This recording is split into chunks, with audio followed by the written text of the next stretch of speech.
My name is David John Roche. I'm a composer from Tredegar in South Wales, and I'm really excited and proud to be part of Cerddoriaeth. This is my largest orchestral commission to date, pushing for that symphonic length. It's a labour of love for me, and I think the whole project is testament to the quality and ambition of arts organisations in Wales.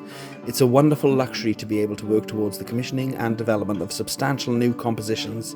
It feels particularly special that this is happening in Wales. I learned to make music by playing in brass bands and rock bands. As a teenager, I loved playing the electric guitar, and I very quickly became interested in heavy metal and shred. Powerful, flashy, direct music. I think that this, coupled with the wealth of homegrown, sociologically minded music in South Wales at the time, is what led to my music's determined and immediate sound. I do believe music can have a strong and meaningful impact on society. It massively impacted my life, but I write because I love to do so.